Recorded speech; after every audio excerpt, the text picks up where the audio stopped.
Hello students, नमस्कार। मैं राजेश आप सभी का एक बार फिर अपने यूट्यूब चैनल गुरुजी ज्ञान गंगा में स्वागत करता हूं। फ्रेंड्स, आज की वीडियो हिंदी व्याकरण के महत्वपूर्ण प्रश्नों को समाहित किए हुए है, जो परीक्षा की दृष्टि से बहुत ही महत्वपूर्ण क्वेश्चंस हैं। तो प्लीज़ आप सबसे रिक्वेस्ट है कि वीडियो को पूरा अंत तक बिना स्किप किए हुए देखिए, क्योंकि इन प्रश्नों में से 2-3 क्वेश्चन तो सभी हिंदी के परीक्षाओं में आने ही वाले हैं। तो प्लीज़ आप सबसे रिक्वेस्ट है कि वीडियो को लाइक कर सब्सक्राइब कर अपने दोस्तों में शेयर कर दें। तो आइए शुरुआत करते हैं आज की वीडियो और देखते हैं पहला क्वेश्चन। वर्णमाला किसे कहते हैं? वर्णमाला किसे कहते हैं? ए, शब्दों के क्रम को, बी, वर्णों के सुव्यवस्थित क्रम को, सी, वर्णों के मेल को, या फिर डी, वर्णों के क्रम को।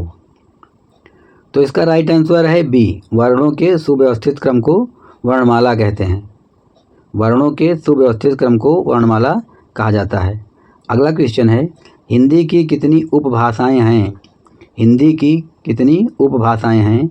ए 4, बी 5, सी 6, या फिर डी 7। तो इसका राइट आंसर है बी 5।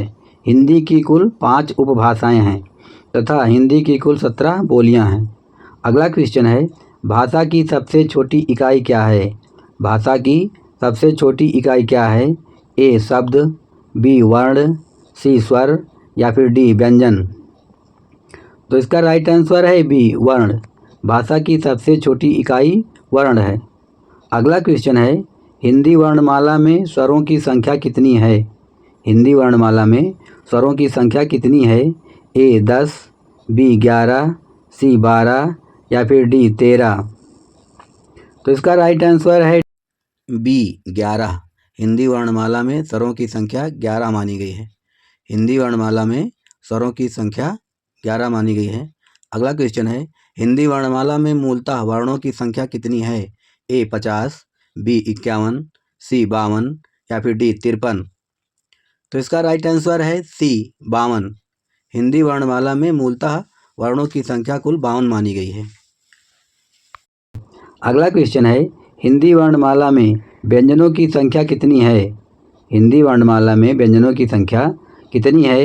ए 32, बी 34, सी 36, या फिर डी 33। तो इसका राइट आंसर है डी 33। हिंदी वर्णमाला में व्यंजनों की संख्या 33 है। अगला क्वेश्चन है, हिंदी में कुल कितने अयोगवाह होते हैं? हिंदी में कुल कितने अयोगवाह होते हैं? ए 2, बी 4, सी 6, या फिर डी 8। तो इसका राइट आंसर है ए 2। हिंदी में कुल कितने अयोगवाह होते हैं? तो इसका आंसर है 2। अन और आ को हिंदी में अयोगवाह कहा जाता है। अगला क्वेश्चन है, अनुनासिक व्यंजन कौन से होते हैं? हिंदी में अनुनासिक व्यंजन कौन से होते हैं?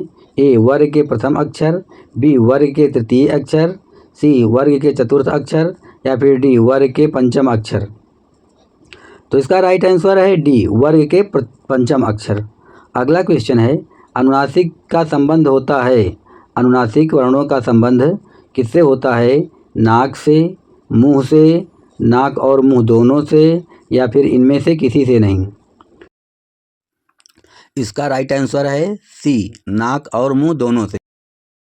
अगला क्वेश्चन है, भाषा निर्माण की इकाइयों का सही अनुक्रम क्या है? भाषा निर्माण की इकाइयों का सही अनुक्रम क्या है? ए शब्द ध्वनि वाक्य पद, बी शब्द वाक्य ध्वनि पद, सी पद वाक्य ध्वनि शब्द, या फिर डी ध्वनि शब्द पद वाक्य। तो इसका राइट आंसर है डी ध्वनि शब्द पद और वाक्य। भाषा निर्माण की इकाइयों का सही अनुक्रम डी है। ध्वनि, उसके बाद शब्द, उसके बाद पद, और सबसे अंत में वाक्य। अगला क्वेश्चन है,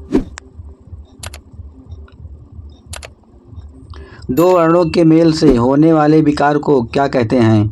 दो वर्णों के मेल से होने वाले विकार को क्या कहते हैं?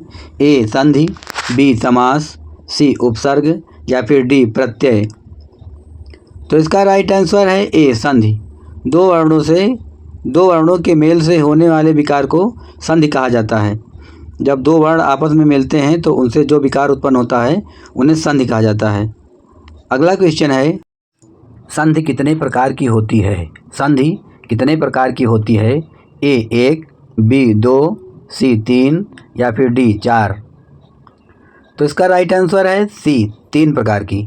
संधियाँ 3 प्रकार की होती हैं, स्वर संधि, व्यंजन संधि और विसर्ग संधि। तो इसका राइट आंसर है सी, 3 प्रकार की। संधियाँ 3 प्रकार की होती हैं। अगला क्वेश्चन है, दयानंद में कौन सी संधि होगी? दयानंद शब्द में कौन सी संधि होगी? ए गुण संधि, बी दीर्घ संधि, सी व्यंजन संधि या फिर डी अयाज संधि। तो इसका राइट आंसर है बी, दीर्घ संधि। दयानंद में दीर्घ संधि होगी। दया धन आनंद बराबर दयानंद। तो इसका राइट आंसर हुआ बी, दीर्घ संधि।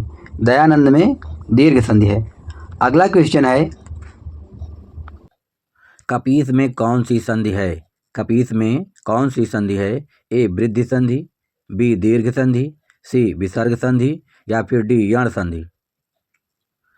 तो इसका राइट आंसर है बी, दीर्घ संधि।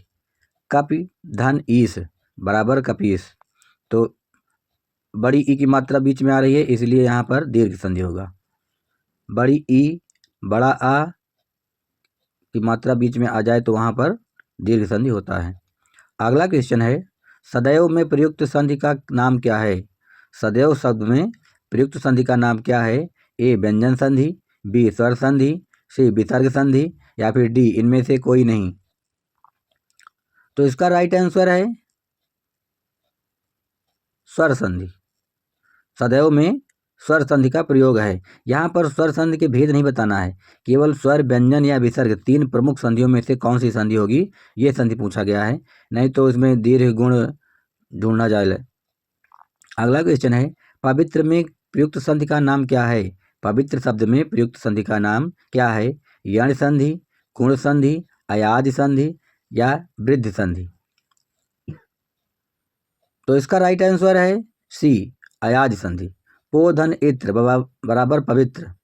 पो धन इत्र बराबर पवित्र। तो यहाँ पर हो गया अयाज संधि। अगला क्वेश्चन है, इत्यादि का सही संधि विच्छेद क्या है? इत्यादि का सही संधि विच्छेद क्या है? ए इति धन यादि, बी इति धन आदि, सी इति धन आदि या फिर डी इत्याधन आदि। इन 4 विकल्पों में से इत्यादि का सही संधि विच्छेद क्या है? तो इसका राइट आंसर है सी, इति धन आदि। इति धन आदि बराबर इत्यादि। यहाँ पर यण संधि होगा। यदि किसी भी अक्षर के पहले आधा अक्षर आ जाए बीच में तो वहाँ पर यण संधि होता है। अगला क्वेश्चन है, परोपकार में प्रयुक्त संधि कौन सी है? परोपकार में प्रयुक्त संधि कौन सी है? ए वृद्धि संधि, बी यण संधि, सी गुण संधि या फिर डी विसर्ग संधि। तो इसका राइट आंसर है सी, गुण संधि। पर धन उपकार बराबर परोपकार। पर धन उपकार बराबर परोपकार। आ पर आ प्लस उ बराबर ओ हो रहा है, तो यहाँ पर होगा गुण संधि। अगला क्वेश्चन है, यशोदा में कौन सी संधि होगी? यशोदा शब्द में कौन सी संधि होगी? ए स्वर संधि, बी व्यंजन संधि, सी विसर्ग संधि या फिर डी इनमें से कोई नहीं। तो इसमें भी प्रमुख संधियां ही पूछी गई हैं कि यशोदा में कौन सी संधि होगी, स्वर, व्यंजन या विसर्ग। तो इसका राइट आंसर है सी, विसर्ग संधि। यशोदा में विसर्ग संधि होगी। यशा धन दा बराबर यशोदा। यशा धन दा बराबर यशोदा, तो यहाँ पर विसर्ग संधि होगी। अगला क्वेश्चन है, प्रतिदिन में कौन सा समास है? प्रतिदिन में कौन सा समास है? ए अव्ययी भाव समास, बी तत्पुरुष समास, सी कर्मधारय समास या फिर डी द्वंद्व समास। तो इसका राइट आंसर है ए अव्ययी भाव समास। प्रतिदिन, इस शब्द में दिन के पहले जो है उपसर्ग लगा है, इसीलिए यहाँ पर अव्ययी भाव समास होगा। अव्ययी भाव समास की यही पहचान है कि शब्द के पहले उपसर्ग लगा हो। जिस शब्द में सबसे पहले उपसर्ग लगा हो वहाँ पर अव्ययी भाव समास होता है। अगला क्वेश्चन है, यश प्राप्त में कौन सा समास है? यश प्राप्त में कौन सा समास है? ए तत्पुरुष समास, बी कर्मधारय समास, सी द्विगु समास या फिर डी अव्ययी भाव समास। तो इसका राइट आंसर है ए तत्पुरुष समास। यश को प्राप्त, यश प्राप्त बराबर यश को प्राप्त। को बीच में को शब्द आ रहा है, इसलिए यहाँ पर कर्म तत्पुरुष है। अगला क्वेश्चन है, गौशाला में कौन सा समास होगा? गौशाला यानी कि गायों के लिए शाला। ए अव्ययीभाव समास, बी तत्पुरुष समास, सी कर्मधारय समास या फिर डी द्वंद्व समास। इसका राइट आंसर है बी तत्पुरुष समास। गौशाला में तत्पुरुष समास होगा और गायों के लिए शाला, तो यहाँ पर चतुर्थी तत्पुरुष समास होगा, यानी कि पहला है कर्ता, दूसरा है कर्म, तीसरा है करण, चौथा है संप्रदान, पांचवा है अपादान। तो यहाँ पर चौथा जो है वो संप्रदान कारक होगा। अगला क्वेश्चन है, चरण कमल में कौन सा समास है? चरण कमल में कौन सा समास है? ए द्वंद्व समास, बी कर्मधारय समास, सी बहुव्रीहि समास या फिर डी द्विगु समास। तो इसका राइट आंसर है बी कर्मधारय समास। चरण कमल में कर्मधारय समास है। चरण को जो है कमल मान लिया गया है, चरण रूपी कमल, तो कर्मधारय समास होगा। अगला क्वेश्चन है, दशानन में कौन सा समास है? दशानन में कौन सा समास है? ए द्वंद्व समास, बी द्विगु समास, सी कर्मधारय समास या फिर डी बहुव्रीहि समास। दशानन में कौन सा समास है? द्वंद्व, द्विगु, कर्मधारय या बहुव्रीहि। तो इसका राइट आंसर है डी बहुव्रीहि समास। दशानन 10 हैं जिसके आनन यानी कि द्रावण, तो यहाँ पर होगा बहुव्रीहि समास। अगला क्वेश्चन है, चौराहा में कौन सा समास है? चौराहा में कौन सा समास है? ए कर्मधारय समास, बी बहुव्रीहि समास, सी तत्पुरुष समास या फिर डी द्विगु समास। तो इसका राइट आंसर है डी द्विगु समास। चौराहा जहाँ पर पहला अक्षर संख्यावाची हो वहाँ पर द्विगु समास होता है। जिस शब्द का पहला अक्षर संख्यावाची हो वहाँ पर द्विगु समास होता है। तो इसमें चौराहा जो है वो चौ जो है वो 4 शब्द का उच्चारण कर रहा है, इसीलिए यहाँ पर द्विगु समास होगा। अगला क्वेश्चन है, प्रधानमंत्री में कौन सा समास है? प्रधानमंत्री में कौन सा समास है? ए द्विगु समास, बी बहुव्रीहि समास, सी द्वंद्व समास या फिर डी तत्पुरुष समास। तो इसका राइट आंसर है बी बहुव्रीहि समास। मंत्रियों में जो प्रधानमंत्री, मंत्रियों में जो प्रधान हो वही होता है प्रधानमंत्री। तो इसका राइट आंसर है बी बहुव्रीहि समास। अगला क्वेश्चन है, पंचवटी में कौन सा समास है? पंचवटी में कौन सा समास है? ए अव्ययीभाव समास, बी द्विगु समास, सी द्वंद्व समास या फिर डी कर्मधारय समास। पंचवटी में कौन सा समास है?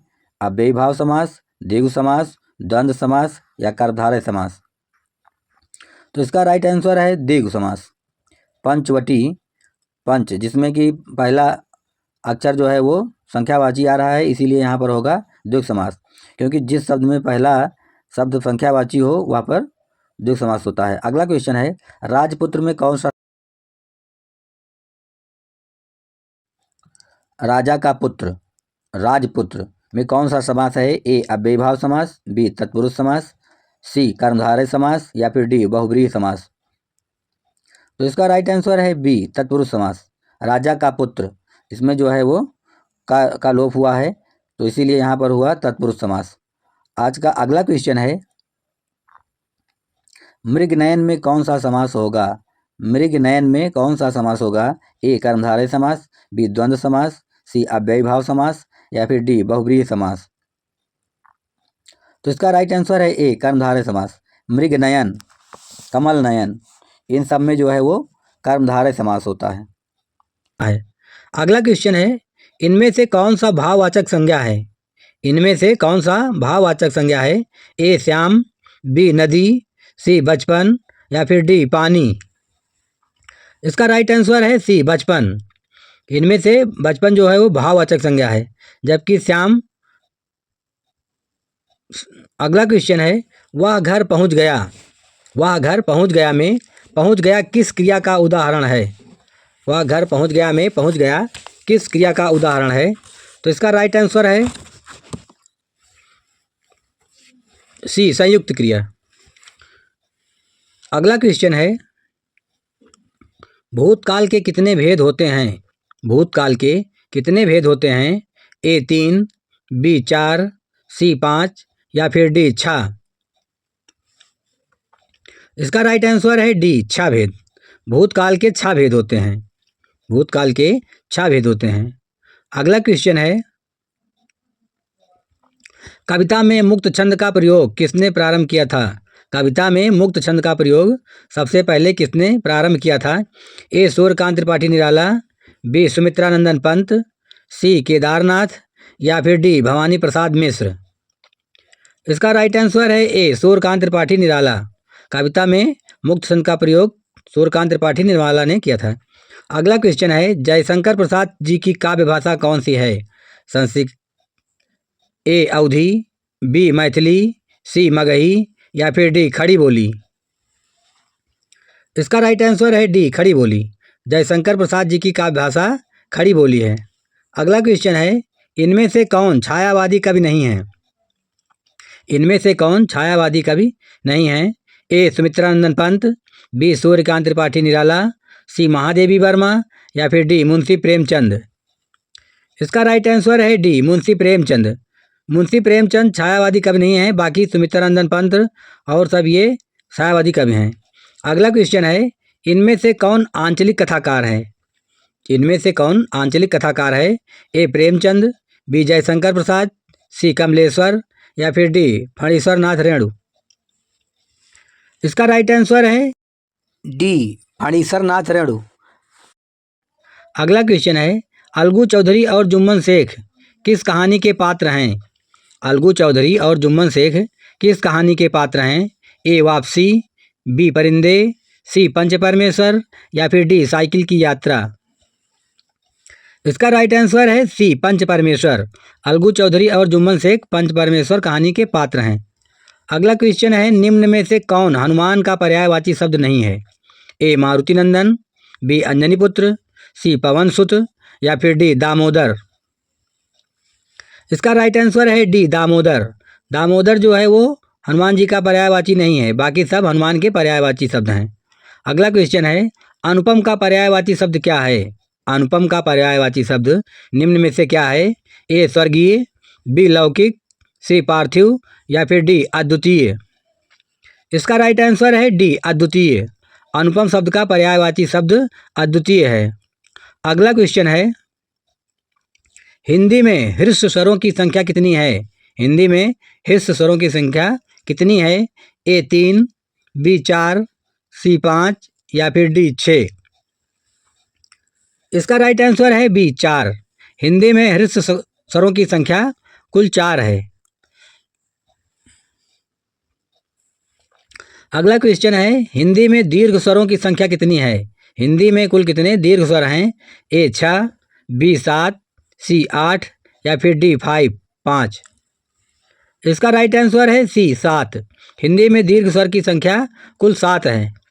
अगला क्वेश्चन है, हिंदी शब्दकोश के छ का क्रम किस वर्ण के बाद आता है? हिंदी शब्दकोश में छ किस वर्ण के बाद आता है? ए का, बी छ, सी त्रा, या फिर डी ज्ञा। इसका राइट आंसर है ए का। क्षत्रिय वाला छ है जो वो का वर्ण के बाद आता है। अगला क्वेश्चन है, ए तथा अय वर्ण क्या कहलाते हैं? ए तथा अय वर्ण क्या कहलाते हैं? ए नासिक, बी मूर्धन्य, सी ओष्ठ, या फिर डी कंठ तालव्य। इसका राइट आंसर है डी कंठ तालव्य। ए तथा अय वर्ण कंठ तालव्य वर्ण कहलाते हैं। अगला क्वेश्चन है, निम्न में से कौन सा शब्द तत्सम शब्द है? ए हाथ, बी पैर, सी नाक, या फिर डी कर्ण। इसका राइट आंसर है डी कर्ण। कर्ण जो है वो तत्सम शब्द है, बल्कि हाथ, पैर और नाक ये सभी तद्भव शब्द हैं। आज का अगला क्वेश्चन है, निम्न में से कौन सा शब्द तद्भव है? निम्न में से कौन सा शब्द तद्भव है? ए गृह, बी कोर्ट, सी वृषभ, या फिर डी घर। इसका राइट आंसर है डी घर। घर जो है वो तद्भव शब्द है, गृह जो है वो तत्सम शब्द है, कोर्ट इंग्लिश वर्ड है, तथा वृषभ भी संस्कृत है। अगला क्वेश्चन है, संधि कैसा शब्द है? संधि कैसा शब्द है? ए तत्सम, बी तद्भव, सी देशज, या फिर डी विदेशज। इसका राइट आंसर है ए तत्सम। संधि जो है वो तत्सम शब्द है। तो इसका राइट आंसर है ए तत्सम। संधि का मतलब जोड़। अगला क्वेश्चन है हरिश्चंद्र शब्द में कौन सी संधि है? हरिश्चंद्र शब्द में कौन सी संधि है? ए स्वर संधि, बी व्यंजन संधि, सी विसर्ग संधि या फिर डी इनमें से कोई नहीं। इसका राइट आंसर है सी विसर्ग संधि। हरिश्चंद्र में विसर्ग संधि है। हरिधन चंद्र बराबर हरिश्चंद्र, हरिधन चंद्र बराबर हरिश्चंद्र। अगला क्वेश्चन है अव्यय के कितने भेद होते हैं? अव्यय के कितने भेद होते हैं? ए 3, बी 4, सी 5 या फिर डी 6। इसका राइट आंसर है सी 5। अव्यय के 5 भेद होते हैं। इसका राइट आंसर हुआ सी 5। अगला क्वेश्चन है सूक्ष्म का विलोम शब्द क्या है? सूक्ष्म का विलोम शब्द निम्न में से क्या है? ए निश्चित, बी अदृश्य, सी स्थूल या फिर डी सूक्ष्मदर्शी। इसका राइट आंसर है सी स्थूल। सूक्ष्म का विलोम शब्द स्थूल है, तो इसका राइट आंसर है सी। अगला क्वेश्चन है कन्यादान में कौन सा समास होगा? कन्यादान में कौन सा समास होगा? ए बहुब्रीहि समास, बी तत्पुरुष समास, सी द्वंद्व समास या फिर डी कर्मधारय समास। इसका राइट आंसर है बी तत्पुरुष समास। कन्या का दान, कन्या का दान बराबर कन्यादान, तो यहाँ पर हुआ तत्पुरुष समास। अगला क्वेश्चन है देश विदेश में कौन सा समास है? देश विदेश शब्द में कौन सा समास है? ए द्विगु समास, बी बहुब्रीहि समास, सी द्वंद्व समास या फिर डी कर्मधारय समास। इसका राइट आंसर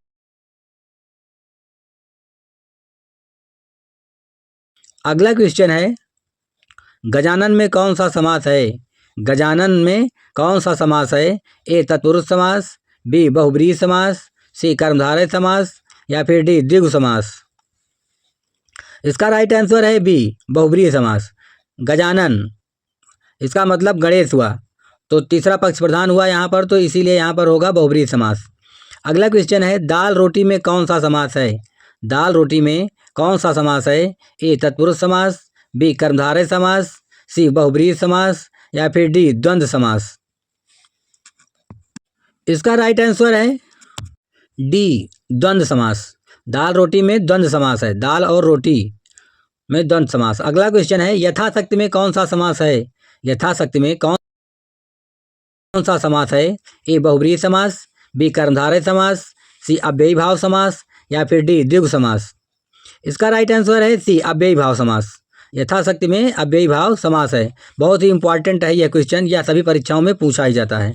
अगला क्वेश्चन है लंबोदर किस समास का उदाहरण है? लंबोदर जिसका लंबा हो उदर यानी कि गणेश भगवान में कौन सा समास है? ए बहुब्रीहि समास, बी अव्ययी भाव समास, सी कर्मधारय समास या फिर डी तत्पुरुष समास। इसका राइट आंसर है ए बहुब्रीहि समास। यहाँ पर भी तीसरा पक्ष प्रधान हुआ, इसीलिए यहाँ पर बहुब्रीहि समास हुआ। अगला क्वेश्चन है गुण दोष में कौन सा समास होगा? गुण दोष में कौन सा समास होगा? ए तत्पुरुष समास, बी द्वंद्व समास, सी द्विगु समास, डी कर्मधारय समास। इसका राइट आंसर है सी द्वंद्व समास। अगला क्वेश्चन है घनश्याम में कौन सा समास है? घनश्याम में कौन सा समास है? ए द्वंद्व समास, बी द्विगु समास, सी तत्पुरुष समास या फिर डी कर्मधारय समास। इसका राइट आंसर है डी कर्मधारय समास। घनश्याम में कर्मधारय समास है। अगला क्वेश्चन है पाप पुण्य में कौन सा समास है? पाप पुण्य में कौन सा समास है? ए द्वंद्व समास, बी द्विगु समास या फिर सी तत्पुरुष समास या फिर डी कर्मधारय समास। इसका राइट आंसर है ए द्वंद्व समास। पाप पुण्य यानी कि पाप और पुण्य दोनों विरोधी शब्द हैं तथा बीच में डैश है, इसीलिए यहाँ पर द्वंद्व समास हुआ। अगला क्वेश्चन है चतुर्भुज किस समास का उदाहरण है? चतुर्भुज शब्द किस समास का उदाहरण है? ए कर्मधारय समास, बी तत्पुरुष समास, सी अव्ययी भाव समास या फिर डी द्विगु समास। इसका राइट आंसर है डी द्विगु समास। चतुर्भुज में द्विगु समास है। फ्रेंड्स अगला क्वेश्चन आप सभी के लिए है कि ए तथा आय वर्ण क्या कहलाते हैं? ए तथा आय वर्ण क्या कहलाते हैं? ए नासिक, बी मूर्धन्य, सी ओष्ठ या फिर डी कंठ तालव्य। फ्रेंड्स यदि आप सबने वीडियो को पूरा देखा होगा तो इस क्वेश्चन का आंसर आप अवश्य ही कमेंट बॉक्स में दे देंगे। अगला क्वेश्चन है, आनंद मठ में कौन सा समास है? आनंद मठ में कौन सा समास है? ए द्विगु समास, बी कर्मधारय समास, सी बहुब्रीहि समास या फिर डी तत्पुरुष समास। इसका राइट आंसर है डी तत्पुरुष समास। आनंद का मठ, आनंद का मठ, तो इसमें हुआ तत्पुरुष समास। अगला क्वेश्चन है, प्रतिमान में कौन सा समास है? प्रतिमान में कौन सा समास है? ए कर्मधारय समास, बी अव्ययीभाव समास, सी तत्पुरुष समास या फिर डी बहुब्रीहि समास। प्रतिधन मान बराबर प्रतिमान, पहला इसमें शब्द जो है वो प्रति उपसर्ग है, इसीलिए यहाँ पर हुआ, तो इसका राइट आंसर है बी अव्ययीभाव समास। अगला क्वेश्चन है, बैलगाड़ी कैसा शब्द है? बैलगाड़ी कैसा शब्द है? ए रूढ़, बी यौगिक या फिर सी योग रूढ़। बैलगाड़ी, तो इसका राइट आंसर है बी यौगिक संघ, यह एक यौगिक शब्द है। अगला क्वेश्चन है, निम्न में से अयोगवाह कौन है? निम्न में से अयोगवाह कौन है? ए संयुक्त व्यंजन, बी अल्पप्राण, बी विसर्ग या फिर डी महाप्राण। इसका राइट आंसर है सी विसर्ग। विसर्ग जो है वो अयोगवाह कहलाते हैं। अगला क्वेश्चन है, तितली किसकी रचना है? तितली किसकी रचना है? ए श्याम सुंदर दास, बी आचार्य रामचंद्र शुक्ल, सी जयशंकर प्रसाद या फिर डी महावीर प्रसाद द्विवेदी। इसका राइट आंसर है सी जयशंकर प्रसाद जी की। तितली जयशंकर प्रसाद की रचना है। अगला क्वेश्चन है, छंद के कितने अंग होते हैं? छंद के कितने अंग होते हैं? ए 6, बी 7, सी 8 या फिर डी 9। इसका राइट आंसर है बी 7। छंद के 7 अंग होते हैं। छंद के कुल 7 अंग होते हैं। अगला क्वेश्चन है, बीभत्स रस का अस्थायी भाव क्या है? बीभत्स रस का अस्थायी भाव निम्न में से क्या है? ए भय, बी शोक, सी निर्वेद या फिर डी जुगुप्सा। इसका राइट आंसर है डी जुगुप्सा। बीभत्स रस का अस्थायी भाव जुगुप्सा है। अगला क्वेश्चन है, क्रोध किस रस का अस्थायी भाव है? क्रोध किस रस का अस्थायी भाव है? ए बीभत्स रस, बी भयानक रस, सी रौद्र रस या फिर डी वीर रस। इसका राइट आंसर है सी रौद्र रस। क्रोध जो है वो रौद्र रस का अस्थायी भाव है। अगला क्वेश्चन है, रानी केतकी की कहानी के रचयिता कौन हैं? रानी केतकी की कहानी के रचयिता कौन हैं? ए वृंदावन लाल वर्मा, बी किशोरी लाल गोस्वामी, सी माधवराव सप्रे या फिर डी मुंशी इंसा अल्लाह खान। इसका राइट आंसर है डी इंसा अल्लाह खां। रानी केतकी की कहानी के रचयिता इंसा अल्लाह खां हैं। अगला क्वेश्चन है, हिंदी साहित्य का 9वां रस किसे माना जाता है? हिंदी साहित्य का 9वां रस किसे माना जाता है? ए भक्ति रस, बी वत्सल रस, सी शांत रस या फिर डी करुण रस। इसका राइट आंसर है सी शांत रस। हिंदी साहित्य का 9वां रस शांत रस को माना जाता है। अगला क्वेश्चन है, अंगूठा दिखाना, अंगूठा दिखाना का क्या अर्थ है? ए मजाक उड़ाना, बी प्रसन्नता प्रकट करना, सी इनकार करना या फिर डी नृत्य की एक मुद्रा। इसका राइट आंसर है सी इनकार करना। अंगूठा दिखाने का सही अर्थ है इनकार करना, तो इसका राइट आंसर है सी। अगला क्वेश्चन है, द्रौपदी का चीर का क्या अर्थ है? द्रौपदी का चीर का क्या अर्थ है? ए नारी का अपमान करना, बी शर्मनाक कार्य, सी कभी समाप्त न होना या फिर डी इनमें से कोई नहीं। इसका राइट आंसर है सी कभी समाप्त ना होना। द्रौपदी का चीर होना का मतलब है कभी समाप्त ना होना। अगला क्वेश्चन है, चरण कमल बंदो हर्राई में कौन सा अलंकार है? ए श्लेष अलंकार, बी उपमा अलंकार, सी रूपक अलंकार या फिर डी अतिशयोक्त अलंकार। इसका राइट आंसर है सी रूपक अलंकार। चरण कमल बंदो हर्राई में रूपक अलंकार है। अगला क्वेश्चन है, जहाँ पर वर्णों की आवृत्ति बार बार होती है वहाँ कौन सा अलंकार होता है? जहाँ पर वर्णों की आवृत्ति बार बार होती है वहाँ पर कौन सा अलंकार होता है? अनुप्रास, रूपक, उपमा या उत्प्रेक्षा। इसका राइट आंसर है ए अनुप्रास अलंकार। वर्णों की आवृत्ति पर अनुप्रास अलंकार होता है। अगला क्वेश्चन है, 3 बेर खाती थी वे 3 बेर खाती हैं में कौन सा अलंकार है? ए अनुप्रास, बी श्लेष, सी यमक या फिर डी उत्प्रेक्षा। इसका राइट आंसर है सी यमक अलंकार। 3 बेर खाती थी वे 3 बेर खाती हैं, बेर 2 बार आया है जिसका अर्थ अलग अलग है, तो इसका राइट आंसर है सी यमक अलंकार।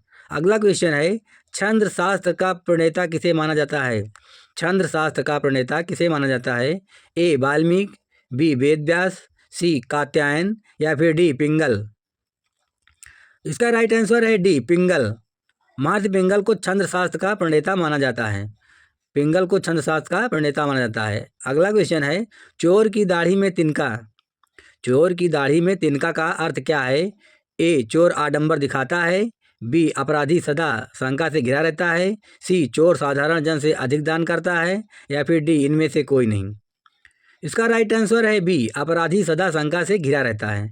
अगला क्वेश्चन है, त्रिफला में कौन सा समास है?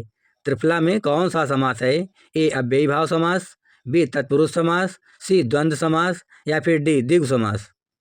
इसका राइट आंसर है डी द्विगु समास। त्रिफला में द्विगु समास है। त्रिफला का पहला अक्षर जो है वो संख्यावाची है, इसीलिए यहाँ पर द्विगु समास हुआ। अगला क्वेश्चन है, स्वागतम में कौन सी संधि होगी? स्वागतम में कौन सी संधि होगी? ए गुण संधि, बी वृद्धि संधि, सी दीर्घ संधि या फिर डी यण संधि। इसका राइट आंसर है डी यण संधि। स्वागतम में यण संधि है। सुधन आगतम बराबर स्वागतम, यहाँ पर यण संधि हुई। अगला क्वेश्चन है, परोपकार में कौन सी संधि है? परोपकार में कौन सी संधि है? ए दीर्घ संधि, बी गुण संधि, सी वृद्धि संधि या फिर डी व्यंजन संधि। इसका राइट आंसर है बी गुण संधि। परोपकार में गुण संधि है। पर धन उपकार बराबर परोपकार, तो इसका राइट आंसर है बी गुण संधि। अगला क्वेश्चन है, पवित्र में कौन सी संधि है? पवित्र शब्द में कौन सी संधि है? ए गुण संधि, बी वृद्धि संधि, सी यण संधि या फिर डी अयाज संधि। इसका राइट आंसर है डी यण संधि। पवित्र में यण संधि है। पो धन इत्र बराबर पवित्र, तो इसका राइट आंसर है सी यण संधि। अगला क्वेश्चन है, इनमें से कौन स्वर संधि का उदाहरण है? इनमें से कौन स्वर संधि का उदाहरण है? ए संयोग, बी मनोहर, सी नमस्कार या फिर डी पवन। इसका राइट आंसर है डी पवन। पो धन अन बराबर पवन, तो इसका राइट आंसर है डी पवन में स्वर संधि है। अगला क्वेश्चन है, जो सब कुछ जानता है, जो सब कुछ जानता है उसके लिए एक शब्द क्या है? ए अज्ञ, बी कृतज्ञ, सी विशेषज्ञ या फिर डी सर्वज्ञ। इसका राइट आंसर है डी सर्वज्ञ। जो सब कुछ जानता है उसके लिए एक शब्द है सर्वज्ञ, तो इसका राइट आंसर है डी सर्वज्ञ। अगला क्वेश्चन है, जिसके आर पार देखा जा सके। जिसके आर पार देखा जा सके उसके लिए एक शब्द है। ए दूरदर्शी, बी सूक्ष्मदर्शी, सी पारदर्शी या फिर डी अटलदर्शी। इसका राइट आंसर है सी पारदर्शी। जिसके आर पार देखा जा सके उसके लिए एक शब्द है पारदर्शी, तो इसका राइट आंसर है सी। अगला क्वेश्चन है, नीरस का विलोम शब्द क्या है? नीरस का विलोम शब्द निम्न में से क्या है? ए रसीला, बी सरस, सी विरस या फिर डी अरस। इसका राइट आंसर है बी सरस। नीरस शब्द का विलोम शब्द सरस होता है। अगला क्वेश्चन है, दक्षिण का विलोम शब्द क्या होगा? दक्षिण का विलोम शब्द निम्न में से क्या होगा? ए पश्चिम, बी पूरब, सी वाम या फिर डी दायां। इसका राइट आंसर है सी वाम। दक्षिण का विलोम शब्द वाम होगा, तो इसका राइट आंसर है सी वाम। अगला क्वेश्चन है, यह घोड़ा अच्छा है। यह घोड़ा अच्छा है वाक्य में यह क्या है?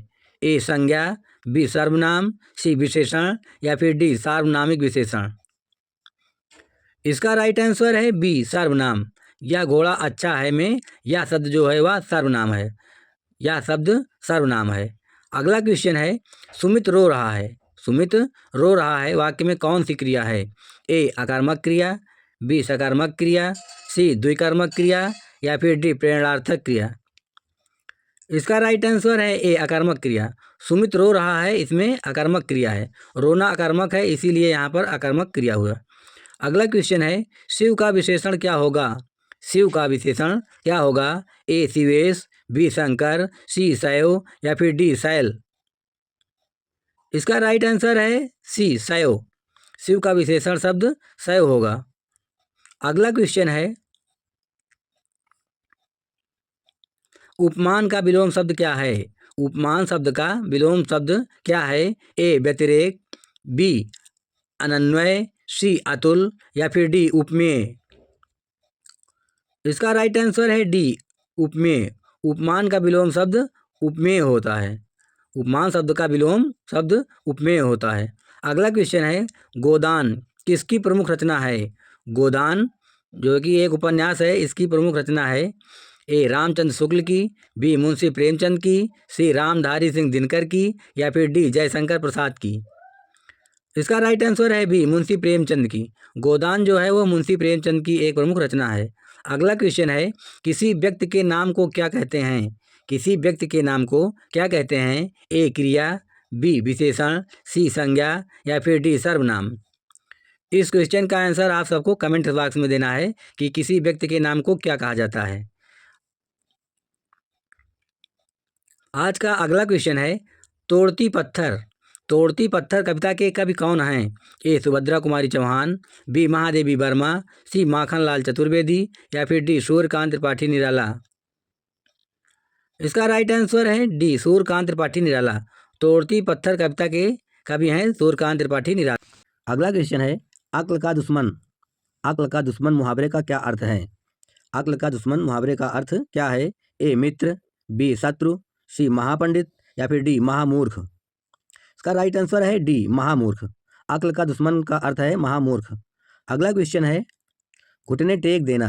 घुटने टेक देना मुहावरे का क्या अर्थ है? ए विवाह करना, बी हार मानना, सी मदद करना, या फिर डी घर में रहना। इसका राइट आंसर है बी हार मानना। घुटने टेक देना मुहावरे का अर्थ है हार मानना। आज का अगला क्वेश्चन है वहाँ जाओ। वहाँ जाओ शब्द क्या है? ए अनुरोधवाचक, बी प्रश्नवाचक, सी निषेधवाचक, या फिर डी आज्ञावाचक। इसका राइट आंसर है डी आज्ञावाचक। वहाँ जाओ आज्ञावाचक शब्द है। वहाँ जाओ आज्ञावाचक शब्द है। अगला क्वेश्चन है आकाश से बातें करना का क्या अर्थ है? आकाश से बातें करना का क्या अर्थ है? ए बहुत ऊंचा होना, बी बहुत घमंडी होना, सी आकाशवाणी होना, या फिर डी अपने आप बोलते रहना। इसका राइट आंसर है ए बहुत ऊंचा होना। आकाश से बातें करने का अर्थ है बहुत ऊंचा होना। अगला क्वेश्चन है डोरे डालना का क्या अर्थ है? डोरे डालना का क्या अर्थ है? ए फंदे पर डालना, बी बांधना, सी दुखी करना, या फिर डी प्रेम में फंसाना। इसका राइट आंसर है डी प्रेम में फंसाना। डोरे डालने का अर्थ है प्रेम में फंसाना। तो इसका राइट आंसर है डी। अगला क्वेश्चन है अपनी डफली अपना राग का क्या अर्थ है? ए स्वतंत्र होना, बी अपना दुखड़ा रोना, सी संगठन का अभाव, या फिर डी सबका अपने अपने मन के अनुसार चलना। इसका राइट आंसर है डी सबका अपने अपने मन के अनुसार चलना। अपनी डफली अपना राग। अगले क्वेश्चन है हाथ का मैल होना। हाथ का मैल होना मुहावरे का क्या अर्थ है? ए भारी, बी तुच्छ, सी कीमती, या फिर डी महंगी। इसका राइट आंसर है बी तुच्छ। हाथ का मैल मतलब बिल्कुल तुच्छ वस्तु। अगला क्वेश्चन है मूछ मुड़ाना। मूछ मुड़ाना मुहावरे का क्या अर्थ है? ए बुरा भला सुनाना, बी बनावटी बातें करना, सी अहंकारी होना, या फिर डी हार मानना। मूछ मुड़ाना का अर्थ क्या है? इसका राइट आंसर है डी हार मानना। मूछ मुड़ाना मुहावरे का अर्थ है हार मानना। अगला क्वेश्चन है काला अक्षर भैंस बराबर। काला अक्षर भैंस बराबर का अर्थ क्या है? ए समदर्शी होना, बी अदूरदर्शी होना, सी अनपढ़ होना, या फिर डी पढ़ा लिखा होना। इसका राइट आंसर है सी अनपढ़ होना। काला अक्षर भैंस बराबर का अर्थ है बिल्कुल अनपढ़। अगला क्वेश्चन है कलम तोड़ना। कलम तोड़ना मुहावरा का सही अर्थ क्या है? ए क्रोध दिखाना, बी बहुत सुंदर लिखना, सी भद्दी चीज़ें लिखना, या फिर डी बहुत मेहनत करना। इसका राइट आंसर है बी बहुत सुंदर लिखना। कलम तोड़ना मुहावरे का सही अर्थ है बहुत सुंदर लिखना, बहुत सुंदर लिखावट। अगला क्वेश्चन है सन्यासी का विलोम शब्द है। सन्यासी का विलोम शब्द निम्न में से क्या है? ए राजा, बी भोगी, सी गृहस्थ, या फिर डी ब्रह्मचारी। इसका राइट आंसर है डी ब्रह्मचारी। सन्यासी शब्द का विलोम ब्रह्मचारी है। इसका राइट आंसर सही है डी ब्रह्मचारी। अगला क्वेश्चन है उपेक्षा का विलोम है। उपेक्षा का विलोम निम्न में से क्या है? ए परीक्षा, बी अपेक्षा, सी उत्प्रेक्षा, या फिर डी अलौकिक। इसका राइट आंसर है बी अपेक्षा। उपेक्षा का विलोम शब्द है अपेक्षा। इसका राइट आंसर है बी अपेक्षा। अगला क्वेश्चन है राम की गाय दूध देती है। राम की गाय दूध देती है वाक्य कैसा है? ए संयुक्त वाक्य, बी मिश्र वाक्य, सी सरल वाक्य, या फिर डी इनमें से कोई नहीं। इसका राइट आंसर है सी सरल वाक्य। राम की गाय दूध देती है एक सरल वाक्य है। अगला क्वेश्चन है आंखें बिछाना। आंखें बिछाना मुहावरा का सही अर्थ क्या है? ए प्रेम होना, बी प्रतीक्षा करना, सी झिड़क देना या फिर डी आदर सत्कार करना। इसका राइट आंसर है बी प्रतीक्षा करना। आंखें बिछाने का अर्थ है प्रतीक्षा करना। अगला क्वेश्चन है वाच्य कितने प्रकार के होते हैं? हिंदी में वाच्य कितने प्रकार के होते हैं? ए 3 प्रकार के, बी 4 प्रकार के, सी 5 प्रकार के या फिर डी 8 प्रकार के।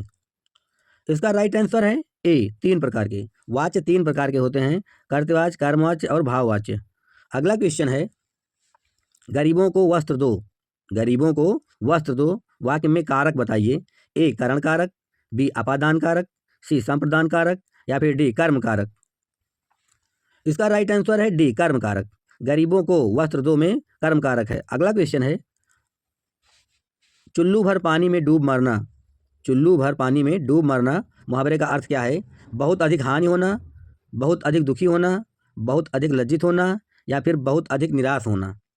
इसका राइट आंसर है सी बहुत अधिक लज्जित होना। चुल्लू भर पानी में डूब मरना, बहुत अधिक लज्जित होना। अगला क्वेश्चन है पत्थर की लकीर होना का अर्थ है ए कठोर होना, बी अमिट होना, सी मिट जाना या फिर डी कठिन होना। इसका राइट आंसर है बी अमिट होना। पत्थर की लकीर होना का सही। आज का अगला क्वेश्चन है वृक्ष पर पक्षी बैठे हैं।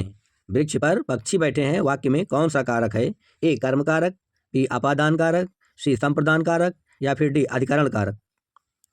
इसका राइट आंसर है डी अधिकरण कारक। वृक्ष पर पक्षी बैठे हैं, जो पर है वो अधिकरण कारक का चिन्ह है। अगला क्वेश्चन है नल बूंद बूंद टपक रहा है।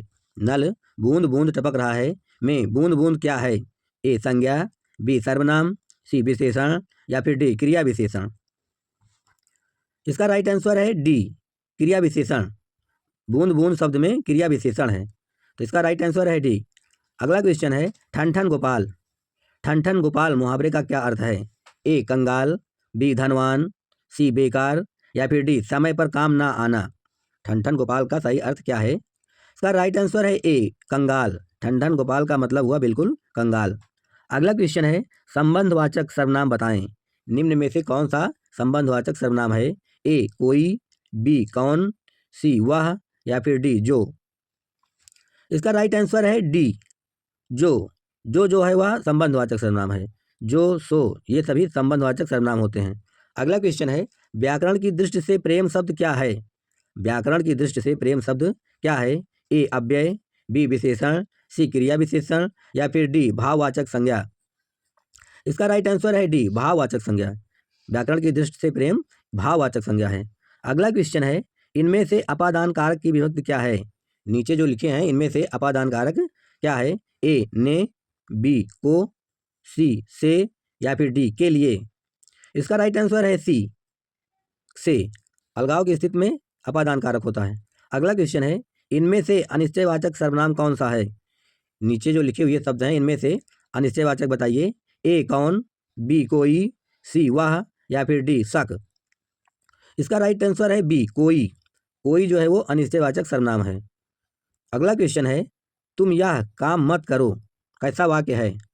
तुम यह काम मत करो कैसा वाक्य है? ए आज्ञावाचक, बी संदेहवाचक, सी प्रश्नवाचक या फिर डी निषेधवाचक। इसका राइट आंसर है डी निषेधवाचक। तुम यह काम मत करो ये निषेधवाचक है। अगला क्वेश्चन है थाली का बैगन। थाली का बैगन होना से क्या अभिप्राय है? ए सिद्धांतहीन व्यक्ति, बी गोल मटोल, सी अधिक चिकना होना या फिर डी चौड़ा होना। इसका राइट आंसर है ए सिद्धांतहीन व्यक्ति। थाली का बैगन होने का अर्थ है कि सिद्धांतहीन व्यक्ति होना, ना इधर की ना उधर की, यानी कि थाली का बैगन। अगला क्वेश्चन है डींग हाँकना। डींग हाँकना मुहावरे का क्या अर्थ है? ए सेखी बघारना, बी बुराई करना, सी निंदा करना या फिर डी हंसी उड़ाना। इसका राइट आंसर है ए सेखी बघारना। डींग हाँकने का अर्थ हुआ सेखी बघारना। अगला क्वेश्चन है दक्षिण भारत हिंदी प्रचार सभा का मुख्यालय कहाँ पर स्थित है? दक्षिण भारत हिंदी प्रचार सभा का मुख्यालय कहाँ पर स्थित है? ए हैदराबाद में, बी बेंगलोर में, सी चेन्नई में या फिर डी मैसूर में। इसका राइट आंसर है सी चेन्नई में।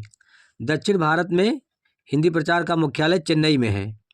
अगला क्वेश्चन है भारतीय संविधान की 8वीं अनुसूची में शामिल भाषाओं की संख्या कितनी है? भारतीय संविधान की 8वीं अनुसूची तक कितनी भाषाओं की संख्या है? ए 14, बी 15, सी 18 या फिर डी 22। इसका राइट आंसर है डी 22। भारतीय संविधान की 8वीं अनुसूची में 22 भाषाओं का जिक्र है।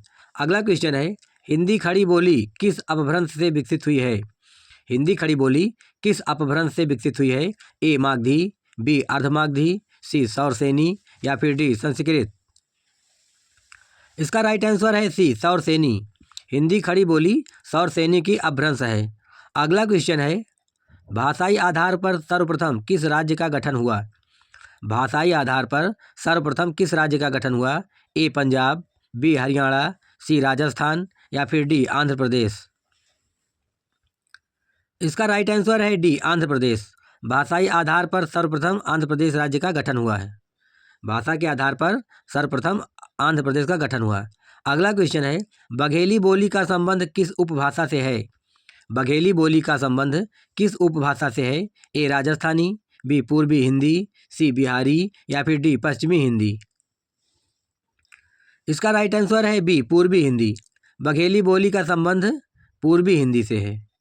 अगला क्वेश्चन है, निम्न में से कौन भारोपीय परिवार की भाषा नहीं है? निम्न में से कौन भारोपीय परिवार की भाषा नहीं है? ए मराठी, बी गुजराती, सी मलयालम या फिर डी हिंदी। इसका राइट आंसर है सी मलयालम।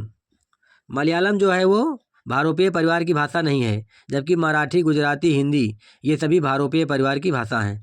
अगला क्वेश्चन है, हिंदी दिवस किस दिन मनाया जाता है? हिंदी दिवस किस दिन मनाया जाता है? ए 11 जून को, बी 14 सितंबर को, सी 28 सितंबर को या फिर डी 10 अक्टूबर को। इसका राइट आंसर है बी 14 सितंबर को। हिंदी दिवस 14 सितंबर को मनाया जाता है। अगला क्वेश्चन है, संकल्प शब्द में उपसर्ग बताओ। संकल्प शब्द में उपसर्ग बताओ। ए सम, बी सक, सी सक या फिर डी सन। इसका राइट आंसर है ए सम। संकल्प शब्द में सम उपसर्ग है। सम धन कल्प बराबर संकल्प, तो इसका राइट आंसर है ए सम। अगला क्वेश्चन है, अर्वाचीन शब्द का विलोम क्या होगा? अर्वाचीन शब्द का विलोम क्या होगा? ए प्राचीन, बी सनातन, सी अधुनातन या फिर डी अद्यतन। तो इसका राइट आंसर है ए प्राचीन। अर्वाचीन शब्द का विलोम प्राचीन होगा और प्राचीन शब्द का विलोम अर्वाचीन होगा। अगला क्वेश्चन है, निम्न में से पुल्लिंग शब्द का चयन कीजिए। निम्न में से पुल्लिंग शब्द का चयन कीजिए। ए लिखावट, बी पखावत, सी मंझधार या फिर डी पहिया। इसका राइट आंसर है डी पहिया।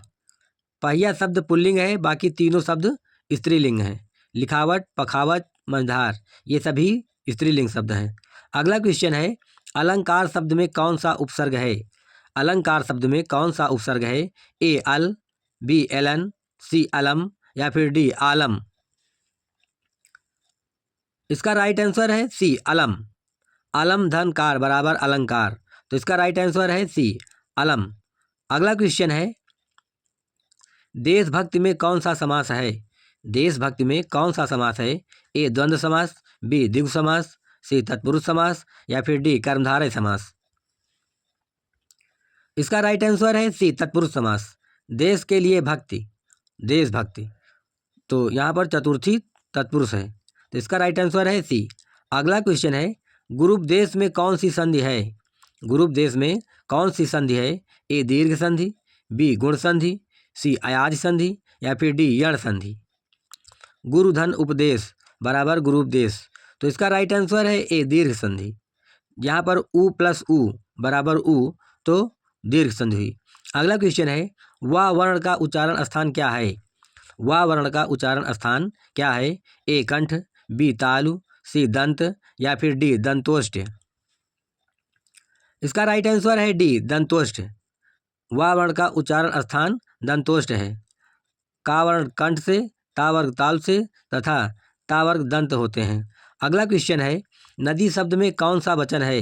नदी शब्द में कौन सा वचन है? ए एक वचन, बी द्विवचन, सी बहुवचन या फिर डी एक वचन और बहुवचन दोनों। इसका राइट आंसर है डी एक वचन और बहुवचन दोनों। अगला क्वेश्चन है,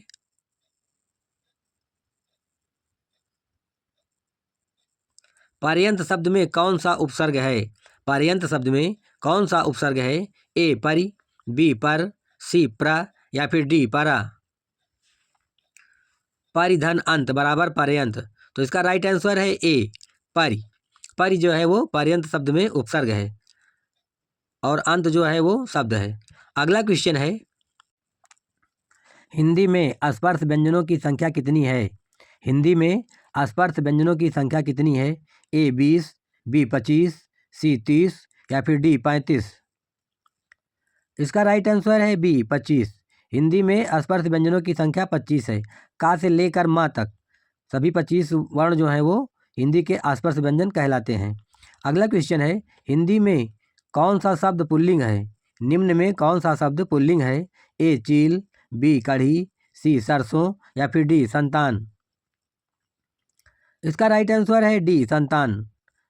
निम्न शब्दों में से संतान शब्द पुल्लिंग है, बाकी चील, कढ़ी तथा सरसों ये सभी स्त्रीलिंग शब्द हैं। अगला क्वेश्चन है, ऋजु का विलोम शब्द क्या होगा?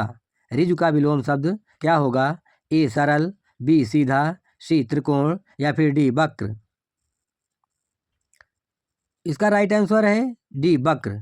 ऋजु का विलोम शब्द वक्र होगा, जबकि सरल का कठिन, सीधा का टेढ़ा तथा त्रिकोण का चतुष्कोण विलोम शब्द होगा। तो ऋजु का विलोम शब्द है वक्र। अगला क्वेश्चन है, निम्न में से कौन अव्ययी भाव समास का उदाहरण है? निम्न शब्दों में से कौन सा शब्द अव्ययी भाव समास का उदाहरण है? ए राजपुरुष, बी अधिहरि, सी द्वादश या फिर डी पीताम्बर। इसका राइट आंसर है बी अधिहरि। अधिहरि जो है वो अव्ययी भाव समास का उदाहरण है, जबकि राजपुरुष तत्पुरुष समास का उदाहरण है। अगला क्वेश्चन है, निम्न में से कौन संयुक्त व्यंजन है? निम्न में से कौन संयुक्त व्यंजन है? छाता वाला छा, ज्ञा, भा या फिर झा। इसका राइट आंसर है ज्ञा। जा प्लस या बराबर ज्ञा। जा और या से मिलकर जो शब्द बना है वो है ज्ञा और यह एक संयुक्त व्यंजन है। अगला क्वेश्चन है, निष्कपट शब्द में कौन सी संधि है? निष्कपट शब्द में कौन सी संधि है? ए स्वर संधि, बी व्यंजन संधि, सी विसर्ग संधि या फिर डी इनमें से कोई नहीं। निधन कपट बराबर निष्कपट, तो इसका राइट आंसर है सी विसर्ग संधि। निधन कपट बराबर निष्कपट, तो इसका राइट आंसर हुआ सी विसर्ग संधि। निष्कपट में विसर्ग संधि है। अगला क्वेश्चन है, अकाल का पर्यायवाची शब्द है? ए अंधियारा, बी अपरिहार्य, सी अछत या फिर डी दुर्भिक्ष। इसका राइट आंसर है डी दुर्भिक्ष। अकाल का पर्यायवाची शब्द दुर्भिक्ष है, जबकि उजाला का पर्यायवाची शब्द अंधियारा तथा परिहार्य का शब्द विलोम अपरिहार्य है। अगला क्वेश्चन है, स्वच्छंद में कौन सी संधि है? स्वच्छंद में कौन सी संधि है? ए दीर्घ संधि, बी गुण संधि, सी विसर्ग संधि या फिर डी व्यंजन संधि। तो इसका राइट आंसर है डी व्यंजन संधि। स्वच्छंद में व्यंजन संधि है। अगला क्वेश्चन है, समास का विलोम क्या होगा? समास का विलोम क्या है? ए समस्या, बी सामासिक, सी व्यास या फिर डी सामासिक। इसका राइट आंसर है सी व्यास। समास का विलोम शब्द व्यास होगा। अगला क्वेश्चन है,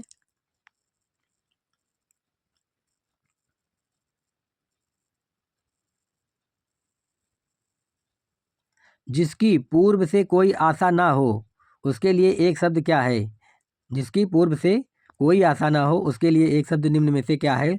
अपरिमेय, प्रत्याशा, अनाहूत या फिर डी अप्रत्याशित।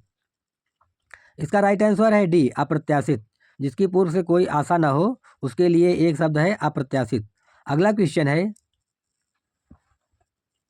श्रुति धर्म का क्या अर्थ है? श्रुति धर्म का क्या अर्थ है? ए हिंदू धर्म, बी जैन धर्म, सी मुस्लिम धर्म या फिर डी वैदिक धर्म। इसका राइट आंसर है डी वैदिक धर्म। श्रुति धर्म का अर्थ होता है वैदिक धर्म, बाकी हिंदू धर्म, जैन धर्म, मुस्लिम धर्म ये सब सामाजिक धर्म है और श्रुति धर्म का अर्थ है वैदिक धर्म।